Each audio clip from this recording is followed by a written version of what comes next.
हाँ जी, स्टूडेंट्स अस्सलाम वालेकुम। उम्मीद है आप लोग खैर-ओ-आफियत से होंगे।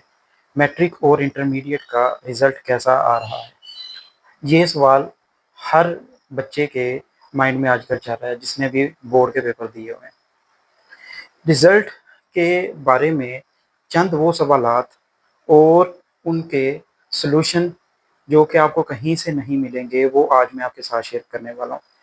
सबसे पहले जो चीज़ शेयर की जाएगी, वो मैं आपको ये बताऊँगा कि जो रिज़ल्ट्स आ रहे हैं, वो किन-किन डेट्स को आ रहे हैं। सबसे पहले जो मैट्रिक का रिज़ल्ट है, वो आपको पता है 24 को आ रहा है, जो कि ऑलमोस्ट कह लें कि कुछ दिन बाद ही आ रहा है। इसके बाद जो रिज़ल्ट है 9th का, वो आ रहा है 16 अगस्त को। अब इसके इस डेट के बारे में जो है ना, वो थोड़ा-सा डाउट आ रहा है। कुछ लोग ये कह रहे हैं या कुछ बोर्ड से सुनने में ये आ रहा है कि ये 16 से लेके 20 के दरमियान आएगा। मतलब एग्ज़ैक्ट डेट में थोड़ा-सा इसका रद्द-बदल हो रहा है। तो इसके चांसेस हैं कि ये 16 से लेके 20 के दरमियान आएगा। उसके बाद आ जाता है सेकंड ईयर का। सेकंड ईयर की जो उन्होंने डेट बताई है, वो है 4 सितंबर। इसी तरह जो 11 की डेट बताई है, वो है 10 अक्टूबर। अब इसमें 3 क्लासेस की डेट्स जो हैं वो आगे पीछे हो सकती हैं। उनमें 9th है, 12 और 11।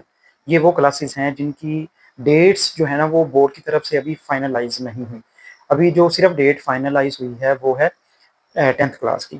अब ये तो होगी डेट्स। डेट्स के बाद जो सवाल हैं, जो स्टूडेंट्स को सवाल तंग कर रहे हैं, आज उन पे हम बात करेंगे और उनके बारे में स्टूडेंट्स को डिटेल बताएँगे। वो सवाल कौन से हैं कि स्टूडेंट में सबसे पहले ये जो है वो एक माइंड में चीज़ आ रही है कि रिज़ल्ट कैसा आ रहा है। 2 चीज़ें आपने माइंड में रखनी है, वो ये हैं कि सबसे पहले 10th क्लास को और सेकंड ईयर क्लास को इस दफ़ा बहुत रिलैक्स किया जाएगा। रिलैक्स किस लिए किया जाएगा? क्योंकि 9th और फर्स्ट ईयर का सिलेबस नया है। अब बोर्ड ये चाहेगा कि 10th और सेकंड ईयर को थोड़ी-सी लूज़ मार्किंग करके इनको जल्दी से जल्दी फ्री किया जाए, ताकि जो नया सिलेबस है वो सारे स्टूडेंट अडॉप्ट कर लें और बोर्ड को जो नया पुराना सिलेबस था, उससे पेपर लेने से जान छुड़वाई जा सके। तो ये चीज़ जो है वो आपने माइंड में रखनी है। 10th क्लास जिसका रिज़ल्ट आ रहा है, इंशाल्लाह वो लूज़ रिज़ल्ट आएगा, ठीक है? आपको जो है वो काफ़ी लूज़ किया जाएगा। इसके अंदर एक चीज़ पूछी जाती है जो कि बाज़ औक़ात बहुत ज़्यादा स्टूडेंट्स मेरे से पूछते हैं कि सर जो स्टार लगता है, वो कैसे लगता है? जो स्टार का प्रोसेस होता है वो कुछ इस तरह से होता है, अगर आपके बाकी सब्जेक्ट्स पास हैं, किसी एक सब्जेक्ट में आपके 4 से 5 नंबर कम हैं, तो बोर्ड अपनी तरफ से आपको रियायती नंबर दे के उसमें से पास कर देता है, वो स्टार लग जाता है। अब स्टार लगने के बाद अगर आप उस रिज़ल्ट को इम्प्रूव करना चाह रहे हैं, वो चाहे 10th का है, चाहे वो सेकंड ईयर का है, तो सबसे पहले आपने जो सब्जेक्ट उठाना है, वो स्टार वाला उठाना है। अगर आप स्टार वाला सब्जेक्ट नहीं उठाते, कोई और सब्जेक्ट उठा के उसमें इम्प्रूव कर लेते हैं, तो आपकी जो सप्ली आएगी उस रिज़ल्ट के बाद, वो उस स्टार वाले की सबसे पहले आएगी। ये आपने चीज़ याद रखनी है, ये बोर्ड का रूल है, जो कि ऑलमोस्ट 80 से 90% स्टूडेंट्स को इस चीज़ का नहीं पता।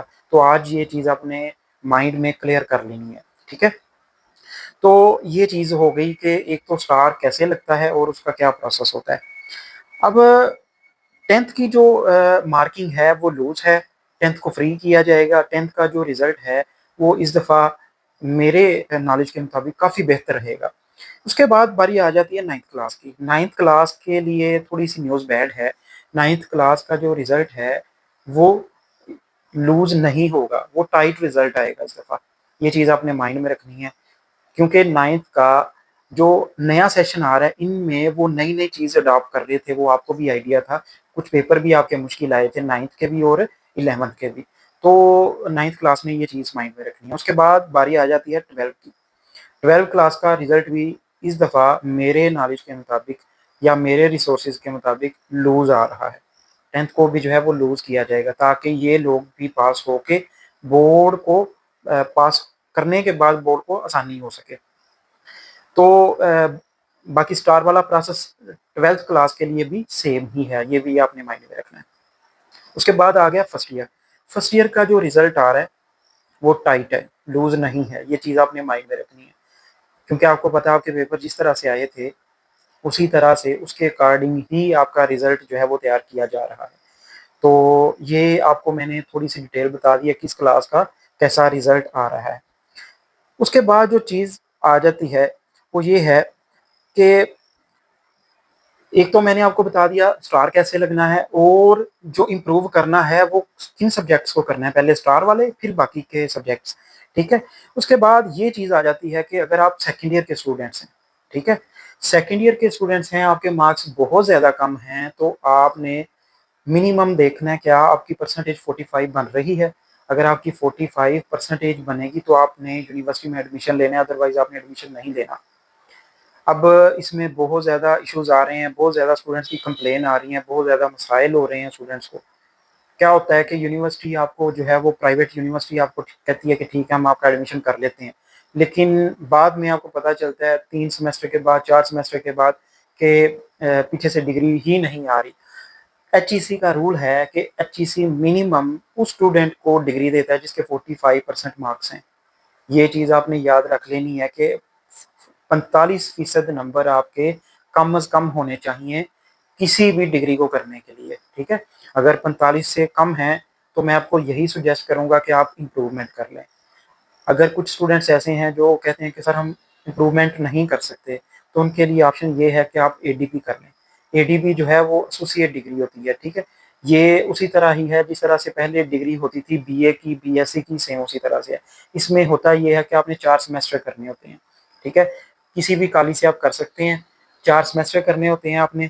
ये आपका इक्विवेलेंट होता है 3rd ईयर और 4th ईयर के। जब आपके 4 सेमेस्टर हो जाते हैं, आप पास हो जाते हैं, फिर आप 5वें सेमेस्टर में कहीं भी एडमिशन ले सकते हैं। कैसे एडमिशन ले सकते हैं? अगर आपका कोई बीएस अगर आप कोई बीएस करना चाहते हैं, फॉर एग्जांपल मैथ का बीएस करना चाहते हैं, तो आपने एडीबी कर लिया हुआ है, तो आप 5th सेमेस्टर के साथ क्या करेंगे? कंबाइन कर लेंगे। यूनिवर्सिटी के अंदर आप कंबाइन कर लेंगे, फिर आपकी डिग्री जो है वो आपको बीएस की मिल जाएगी। ये चीज़ आ गई।